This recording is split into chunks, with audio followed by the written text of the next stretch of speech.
When Shopify says you can sell anywhere, oh, they mean it. Woo, hold up.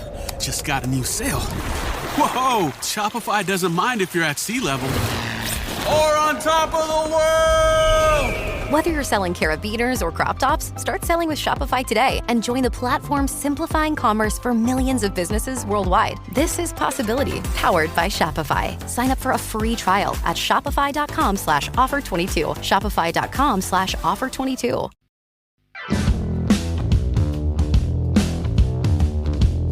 Welcome back, everybody, to Rams Up, your favorite LA Rams podcast. You can also follow us on YouTube. We've got some great video content. Our YouTube handle is at LA Rams Up.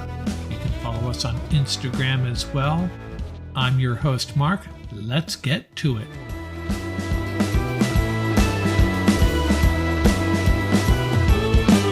Welcome back, Ram fans. I hope you all had a nice, relaxing Sunday watching all these other teams battle it out.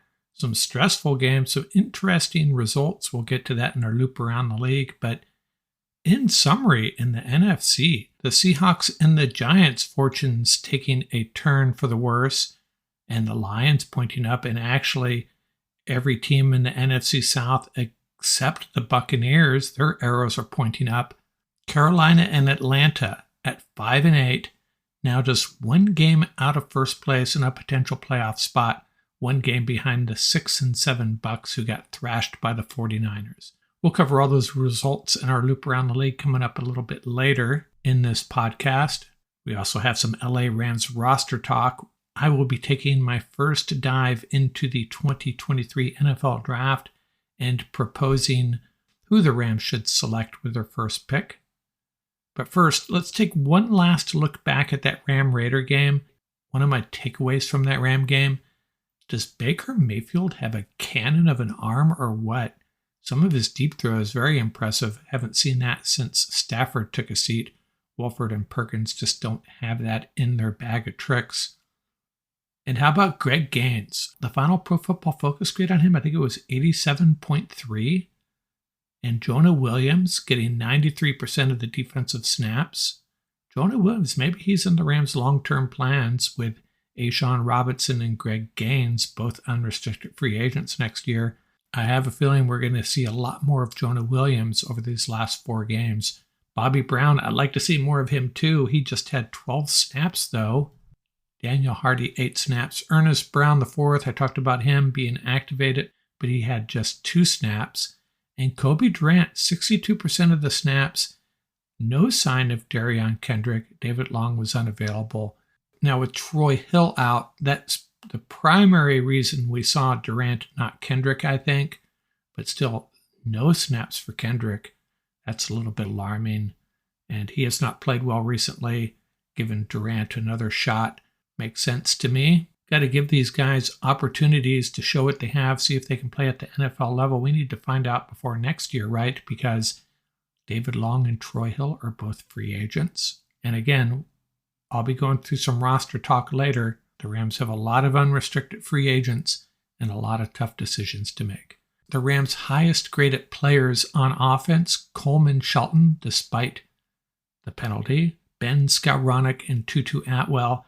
Highest graded players on defense, Greg Gaines, no surprise, Taylor Rapp, and Troy Hill.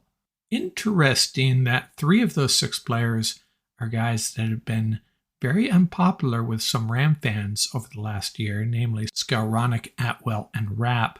Skowronek, I think, has proven himself by now. Most fans accepting him with open arms. He's proven that he can play at the NFL level and hold on to the ball.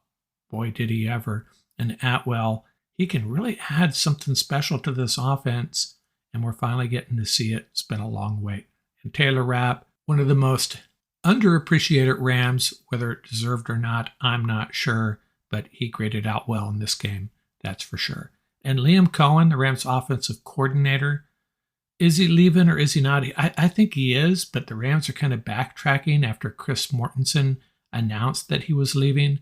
Rams are saying, Sean McVay anyways, that, hey, we've talked about it.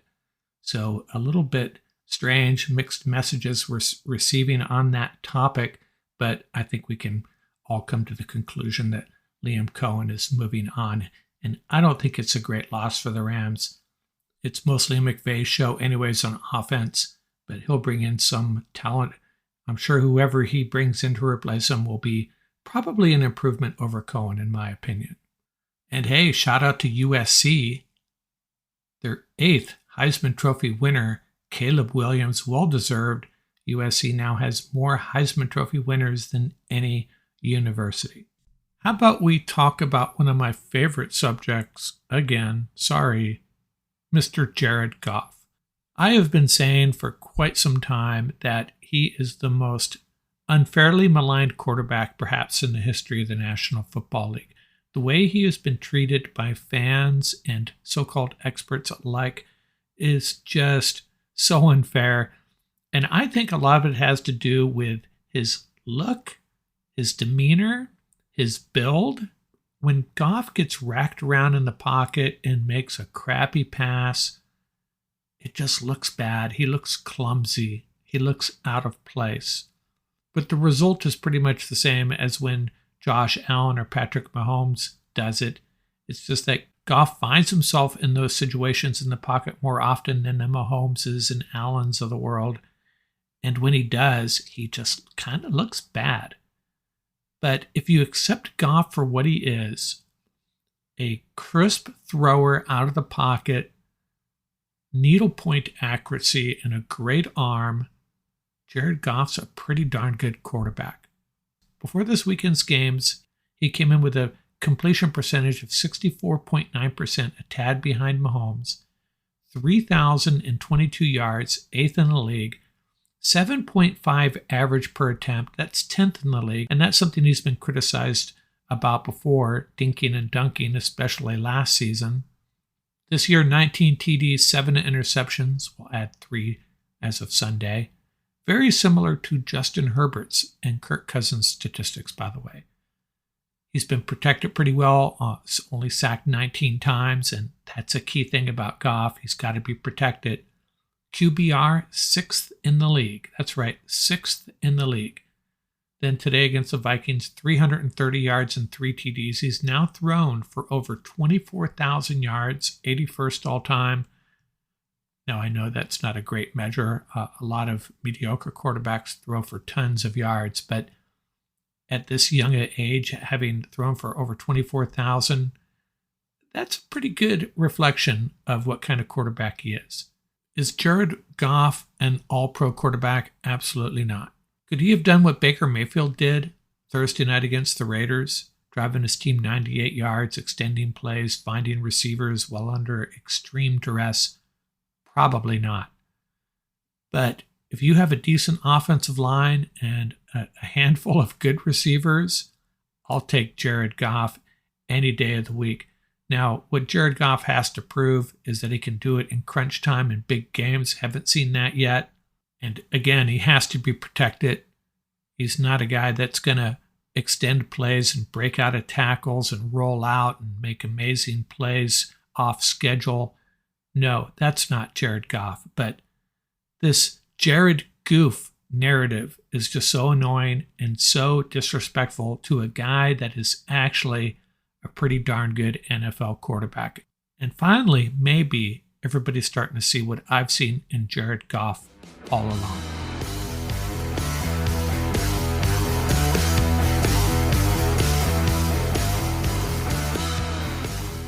Don't have a Sunday Rams game to recap, so a great opportunity to look ahead, look at the Rams' potential 2023 roster and the challenges stocking that roster, replenishing that roster, and also what position groups do they need to focus on in the 2023 NFL Draft. And if you saw my YouTube short I dropped early Sunday morning, or the Instagram reel, kind of gave away where I'm heading with this. But before we get started, let's look at all of their unrestricted free agents.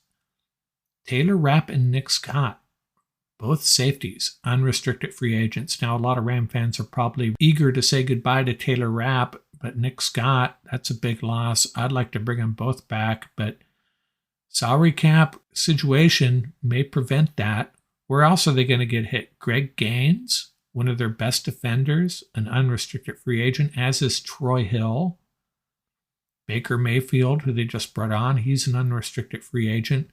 David Long and Bobby Evans, two guys that, again, most Ram fans are very happy to see move along somewhere else. Continue your career elsewhere, please. Ashawn Robinson, also an unrestricted free agent. And our kicker, our punter, and our long snapper, all free agents. So it's very clear with Ashawn and Greg Gaines, free agents, that's an area of concern. Safety, potentially an area of concern. And with Troy Hill and David Long moving on, obviously cornerback. Now, so let's take a look at these position groups, assuming none of these guys come back. Let's treat them just like every other free agent. They're not a Ram. Now, are they more likely to come back to the Rams if the Rams want them? Yeah, probably. But given the salary cap situation and the fact that they are unrestricted free agents, let's just take a fresh look at this roster. Who's coming back for sure? And where are the areas of need? Let's start with quarterback. Assuming Stafford comes back, hey, there's a chance he could retire, right? Reading between the lines, some of the comments made by his wife, I think he will come back, but let's say he does. Rams need to find a backup quarterback. Baker Mayfield would be perfect. Not sure if he's going to want that role. Bryce Perkins comes back. John Wolford will likely not. But if Perkins is your backup, hey, as an emergency guy, fine. But if Stafford goes down, we're back in deep doo-doo again. No viable NFL quarterback. At running back, we got Akers and Williams still under contract. Does Cam Akers want to continue playing for the Rams? The Rams will have a whole offseason to figure out what to do with him. But let's assume they're both back. I don't think the Rams are going to be drafting a running back early, that's for sure. Our wide receiver group's actually pretty good in my opinion. Cooper Kupp, Tutu Atwell starting to prove himself. Van Jefferson, solid. Ben Skowronek, if he's your fourth option, not bad. Allen Robinson, a disappointment, but rounds out this group pretty well in my opinion. And then, of course, there's Lance McCutcheon. The tight end group, Tyler Higbee, Bryson Hopkins. Are we including Jacob Harris there? Probably not. Now, Higbee is one guy whose contract they could get out from under without too much pain. He's had a disappointing season, but the Rams really haven't developed anybody behind him. The Rams are going to draft a tight end. I can almost guarantee it with these 10 or 11 picks they have. But it won't be early, mid-round probably. Higbee probably comes back, but they need some help there. I'm going to save the defensive line and the offensive line for last. At cornerback, right now you have Ramsey, and opposite him would be Durant or Rochelle, or Darion Kendrick, Sean Jolly. Yeah, we need some help there. The Rams are going to draft a cornerback or two. Maybe look for a free agent if they can find a way to pay for one. That's the problem with the free agents, right? Probably going to be some restructuring going on, but let's assume not. What do the Rams do at cornerback? Well, they're going to have to draft someone fairly high, I think. Middle linebacker, Wagner and Jones were in good shape. Got a couple of backups. That's fine. Not going to talk about that anymore. The edge, Leonard Floyd, Terrell Lewis, both come back. Daniel Hardy as well. Michael Hoyt is a exclusive rights free agent. Our defense, as it was last year with these guys, was pretty solid, pretty darn good, but obviously a shortcoming getting to the quarterback. Rams need to find a dynamic edge guy to help out Leonard Floyd. Maybe it's Daniel Hardy. I don't know. I don't know what the Rams do at the edge. They probably can't afford to spend a high pick on an edge guy. Need some help elsewhere. We'll get to that in a second. But edge is a position of concern, as is safety. Nick Scott and Taylor Rapp could both be moving on. Two guys that are going to get paid, in my opinion, Nick Scott and Greg Gaines. So does Nick Scott get paid in LA or elsewhere? That's a concern, right? If Rapp and Scott both move on, we're looking at Lake, who will be a second-year guy with very limited experience by then, Jordan Fuller and Russ Yeast, Jake Gervais as well. Not sure how I feel about that. How can we know? How can we know how healthy Fuller is going to be? Is he going to be in that rookie form that we love so much? Geist and Lake could both be players. Rams have been pretty good at drafting safeties, right? But it's certainly a position they have to consider drafting for. Let's get to the offensive line. Now, they bring a lot of guys back. Noteboom, Alaric Jackson, A.J. Arcuri, Logan Bruss. Don't forget about him. Brian Allen, Coleman Shelton, Rob Havenstein. Tremaine Ankrum, I was really excited to see him. And the poor guy, I think he got 2 snaps. A few guys not coming back. Ibushi, Skura, David Edwards. Edwards an unrestricted free agent, and he has the concussion issues. And then the defensive line, we got Aaron Donald, Bobby Brown, Jonah Williams, who is getting a lot of action now, a lot of snaps with Ashawn out. And then you have 2 exclusive rights free agents, Marquise Copeland and Garcia, who has not seen the field much, so I doubt he's going to be an answer. So let's consider what the Rams do with that first pick. Now, along the offensive line, I would be an advocate for moving Noteboom to guard. He's already got the new contract. Not going to be easy to move on from him if you're disappointed with his play at left tackle. You could leave him there, cross your fingers that he plays better than he did at the beginning of last year. But I think he could hang at guard pretty well, and then your need becomes a left tackle. Logan Bruss, Joseph Noteboom, Coleman Shelton as your guards. And you can throw Ankrum in that group too, I guess. And Alaric Jackson and potentially a draft pick battling for the left tackle spot. Havenstein, Shelton, and Allen are solid, I think. Put Noteboom in left guard and then solve that left tackle position. Or you just bring back Noteboom. Or you sign a left tackle free agent. How much is that going to cost, though? And then along the defensive line, we already talked about Ashawn and Greg Gaines moving on. Hopefully you bring one of them back, but if you don't, to me, that's the biggest area of concern. Bobby Brown and Jonah Williams, are they the answer along with Copeland? Maybe, but I'd be surprised if that's a great unit. So that's why my first pick in the 2023 NFL Draft for our Los Angeles Rams is Siaki Ika, the defensive tackle out of Baylor, 6'4", 358. Big dude, can get to the quarterback.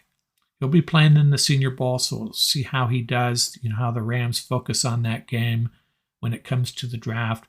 Equally good rushing the passer and in run defense. He would be a big addition, replace Greg Gaines, solidify that defensive line, and then later in the draft, find an offensive tackle, and that's what the Rams would have to hope to do. Solidify the defensive line, look at the other positions, cornerback, safety, tight end, and offensive line. What I don't want the Rams to do is just go all in on offensive line and draft 2 or 3 guys. And you're going to see that from the draft pundits. The Rams' offensive line is horrible. They need help there. Well, they don't need as much help as most people think. People come back healthy. The real question for me is who plays left tackle? Is it Noteboom or is it someone else? Is it Alaric Jackson or a draft pick? Can they afford to bring in a free agent by restructuring some contracts? Or do they draft a left tackle with that first pick in the second round and try to bring back Greg Gaines or draft a defensive tackle later in the draft? We'll have to see, but that's what I'm rolling with right now. This is all for fun, right? Who knows? Very rarely get this correct. My first shot at the Rams' first pick in the 2023 NFL Draft, Siaki Ika, defensive tackle, Baylor. DraftKings Sportsbook, an official sports betting partner of the NFL, is my go-to when betting on the NFL this holiday season. Right now, everyone can earn up to a 100% boost with DraftKings stepped-up same-game parlays. And if you're looking for a Week 12 same-game parlay, how about this one? Right now, Texans +7 against the Dolphins. The over-under is 45. The Texans have the worst rush defense in the league, giving up 181 yards per game. First of all, I think the Texans +7 is a good bet, and I think we're going to go with the under on that point total of 45 for a couple reasons. Both teams are going to try to run the ball. That'll shorten the game. Dameon Pierce has a good chance of slicing and dicing this Dolphin defense. So both teams are going to be running the ball. So take the under on the point total. Take the Texans +7, and I'm going to say take Mostert over on the rushing yardage. He's going to get plenty of action against this Texans defense. And how about this? If you download the DraftKings Sportsbook app now and use code TPPN, place a $5 bet on any NFL team to win their game, you get $150 in free bets if they do. Only at DraftKings Sportsbook with code TPPN. Minimum age and eligibility restrictions apply. See show notes for details.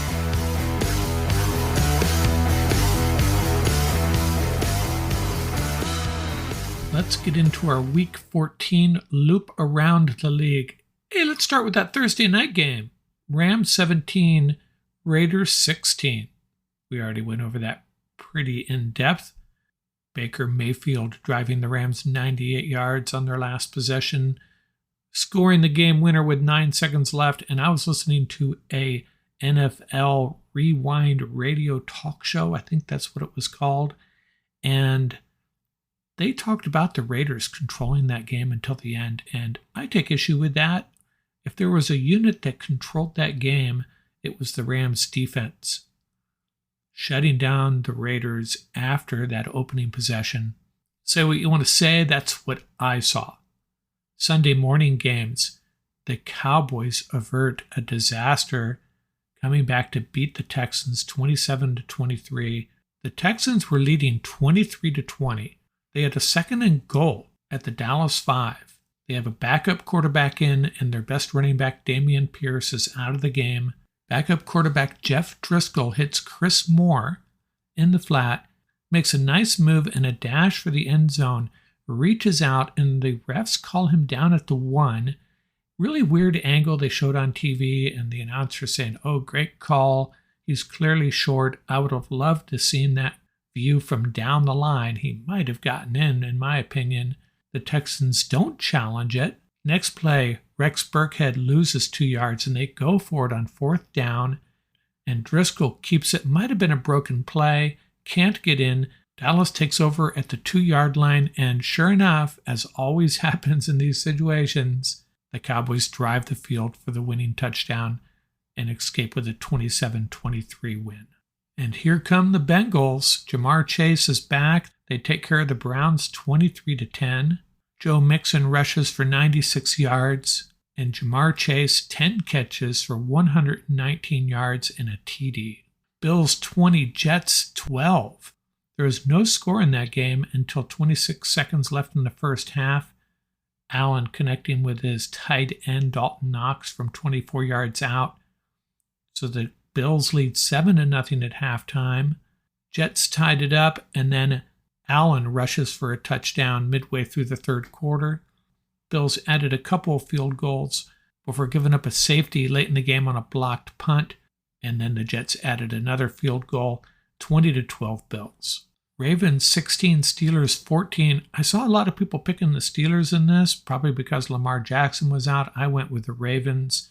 J.K. Dobbins, 15 rushes for 120 yards and 1 TD. Mitch Trubisky throwing 3 interceptions in that game. Eagles 48, Giants 22, New York in a free fall. Miles Sanders 17 rushes for 144 yards. Eagles controlled this game from start to finish. And who saw this coming? Jags 36, Titans 22. Now, as you know by now, I'm not a big fan of the Titans' formula for success. Hand the ball off to Derrick Henry, play physical, tough, unrelenting defense, capitalize on turnovers. Well, in this game, Derrick Henry rushed for 121 yards and a TD, so check there. But the Titans were the team that turned the ball over 4 times. And Trevor Lawrence, 30 for 42 for 368 yards and 3 TDs.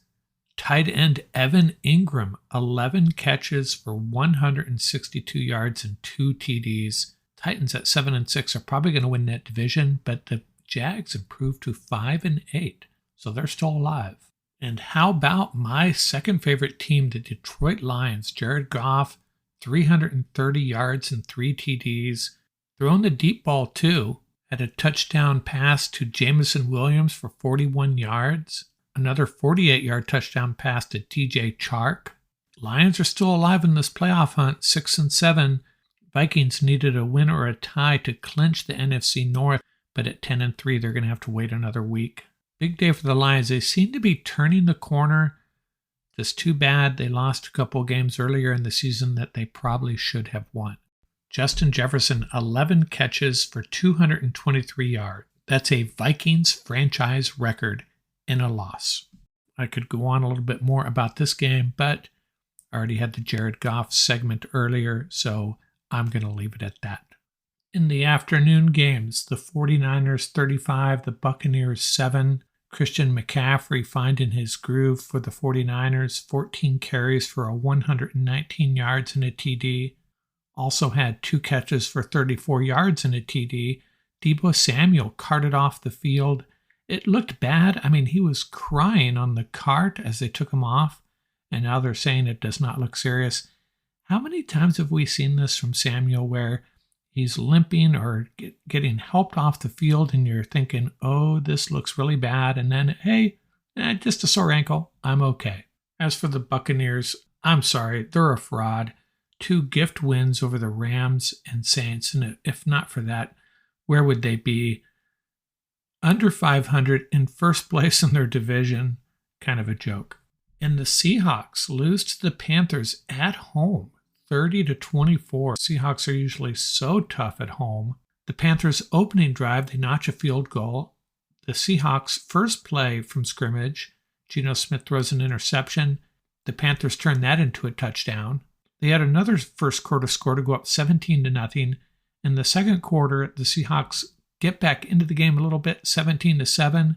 And on their next possession, they go 3 plays, and Geno Smith throws another interception. And the Panthers turn that into a field goal, go up 20-7. It's 20-14 at halftime. 20-17 opening the fourth quarter. The Panthers add another touchdown and a field goal. Seattle gets a late garbage touchdown. Final score 30-24. This is a big blow to the Seahawks. Looked like they were in control of one of those wild card spots. They lose this one. And now next up for them is San Francisco. So they still own the 6th spot, but in danger of losing it. The Giants, 7-5-1, the 8th seed, are chasing them, as are the hard-charging Lions, who are the 9th seed currently, 6-7. So those 6th, 7th, 8th, and 9th seeds right now, Seattle, Washington, the New York Giants, and Detroit. The Chiefs notched their 14th straight win over the Broncos in Denver, 34-28. Mahomes threw 3 interceptions, but also threw 3 TDs. Russell Wilson knocked out of that game with a concussion, hitting his head hard on the turf. Mahomes, 28 for 42 for 352 yards, the 3 TDs and the 3 interceptions. Russell Wilson was having one of his better games, 23 for 36, 247 yards, 3 TDs and an interception. But it's a little tougher than I expected. But the Chiefs get the win, improve to 10-3.